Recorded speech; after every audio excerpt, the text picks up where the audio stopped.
Voters will have an opportunity to decide on a $454.4 million bond proposal to address growth, safety, and facility improvements in Leander ISD for the next 4 to 5 years. I have a motion by Will and a second by Jim. Is there further discussion? The 7-member elected Board of Trustees called for a November 7th bond election after a community-driven process that looked at the entire 200-square-mile district, serving over 39,000 students in 42 schools. Leander ISD anticipates growth of about 1,200 students per year, on top of the additional 11,828 new students since the district's last election in 2007. 155 volunteers and leaders in the Leander ISD community served on a bond advisory committee to review and select projects for this bond, making a recommendation to the Board of Trustees, who ultimately called for the election. The bond election is called. The following information is an overview of projects included in this bond. $96.7 million in the bond goes toward high school projects, including renovations and construction of a new building at Vandegrift High School to expand the building's capacity to serve 2,900 students, adjusting for growth over the next 10 years.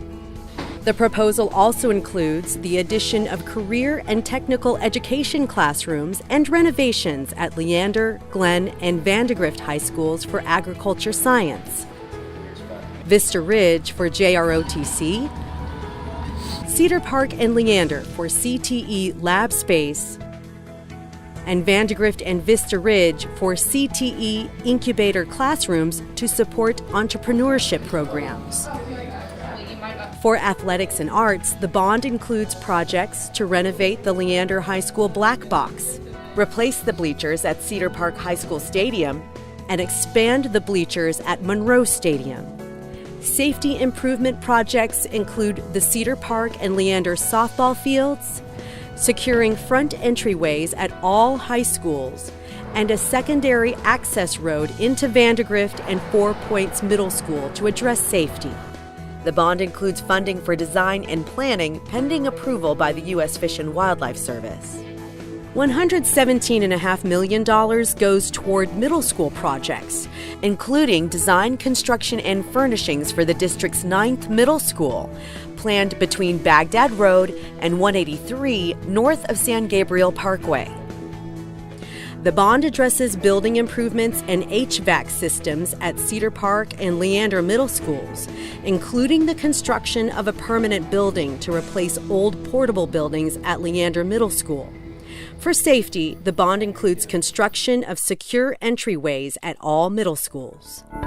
$172.5 million goes toward elementary schools, including the design, construction, and furnishings for 3 new schools, the 27th, 28th, and 29th elementary schools in Leander ISD.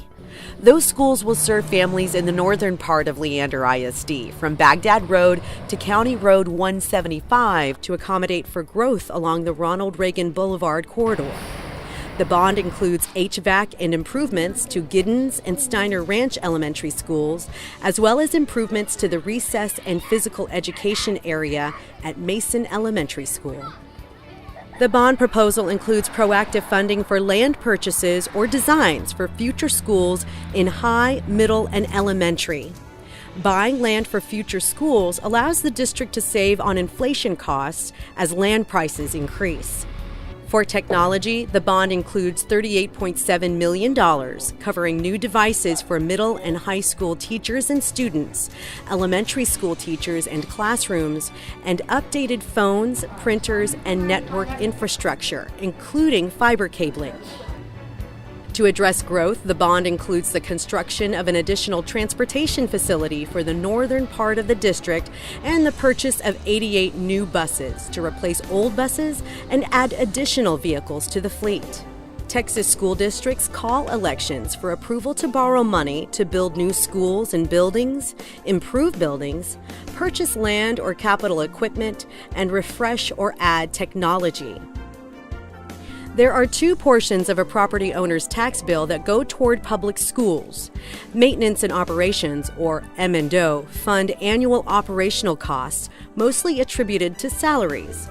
For Leander ISD, 86% of M&O collections fund salaries. The district spends most of its money directly in classrooms with an administrative cost ratio of 4%. Leander ISD maintains a $1.04 M&O tax rate. For bond programs, school districts pay down debt with its interest and sinking tax rate, or I&S. Leander ISD has maintained a rate of 47 cents for I&S for 6 years. If voters approve the bond proposition, Leander ISD does not plan to increase the tax rate due to property value growth and debt management strategies. Residents ages 65 and older have frozen property taxes, and rising taxable values may not impact their tax bill. I'm Superintendent of Schools Dan Troxel. Through a community-led program focused on addressing growth, safety, and facility improvements, Leander ISD will hold a bond election on Tuesday, November 7th. Early voting is October 23rd through November the 3rd. If you have any questions about the Leander ISD bond proposition, leanderisd.org/bond2017 features a frequently asked questions section and links to our Let's Talk program, which connects you with information.